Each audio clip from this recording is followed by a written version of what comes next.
coming out of last week's debate, you would think that Donald Trump would be feeling good, and he does on some level, but he's Donald Trump. He cannot be happy for long. And so his social media activity about the debate and the fallout from it immediately goes to really weird places. So buckle up for this. He says, strange things happen in big time politics. And believe me, this is big time politics. During my debate, blah, blah, blah, he choked under tremendous pressure. And then he tries to tie it to something the DAs are doing. I don't know what that's supposed to mean. He says, this was a monster show and it could be plainly and openly felt on stage. And then we get to the part that matters. His speech on Friday was better, and he seems to be coming out of his trance. But America must ask itself, with all of the many dangers around, do we really want a president who chokes? I don't think so. That was nice of him. So nice. To say that Biden was doing better. He complimented him when Biden needed the compliment. He's facing so much pressure to drop out, and here he's getting a compliment from Donald Trump. So maybe we should think about why it is that Donald Trump is complimenting him and why Donald Trump isn't hitting him harder. Why do you think it is that Donald Trump seems to want him to be the guy he runs against, okay? Because I'm worried about that. The video will continue in just a moment, but first I have a message for you. TYT needs your help. Membership is vital to survival, so please go to tyt.com/team and become a member today. Then I'll throw one more tweet out and then you can respond to both.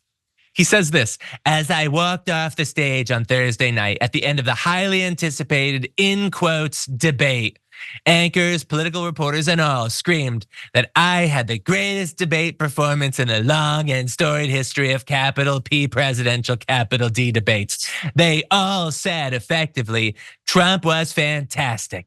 This was universal, even at CNN and MSNBC and DNC. But by Friday evening, it was all about the poor performance of Crooked Joe, and not so much about how well I did. Oh well, that's the way it is, but importantly, the result is the same.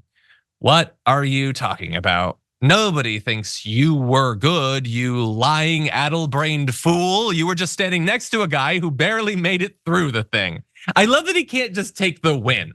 His first debate against a Democrat where the audience thinks he won in his life. Yep. And he can't take that because it's not complimentary enough of him. Absolutely. It's not, the story isn't about him. How dare it be about how my opponent's super weak? Like it's just incredible to me. And like, John, I wanted to talk to you about Trump's actual performance because, Doggy didn't poo-poo on the carpet for the first time. Like, wasn't that amazing? He came out and I was immediately like, uh-oh, Doggy not gonna mess up the carpet. Doggy gonna hold in for an entire hour and 30 minutes. I mean, obviously Doggy gonna do a lot of other things and throw a bunch of balls or chase balls. I don't know. He's gonna chase a lot of balls. He didn't respond to all of the things. He kept on deflecting, but it was like a Trump that was like, he turned it down by 30%. And you're like, oh my God, good job. But he did. But yes, he is, of course, saying, actually, Joe Biden, watch, mark my words. In just a month, Donald Trump will say, they're treating Joe Biden very unfairly. Wow, I can't believe the Democratic Party would do this to him. Just you wait and see. And that's exactly how and why Joe Biden should drop out of this race. John, the last thing I'm gonna leave you and ask you is, why did Joe Biden put this marker up for himself, this standard up for himself to meet? Why did they move the debates up?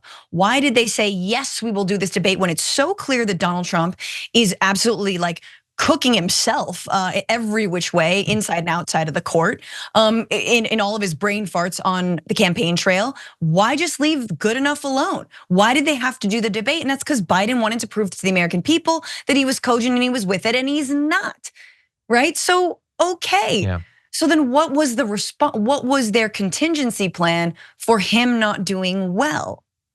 Was there one? To tell you to shut up.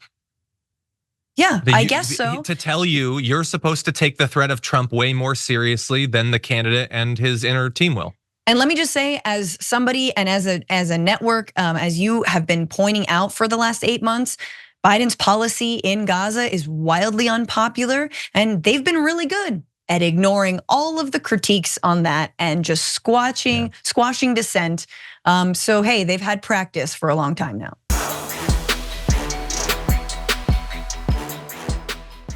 Thanks for watching our video. Did you know that you can support our show by becoming a subscriber? Just click the subscribe button and also ring the bell so that you get notifications when we're live or when we post new content.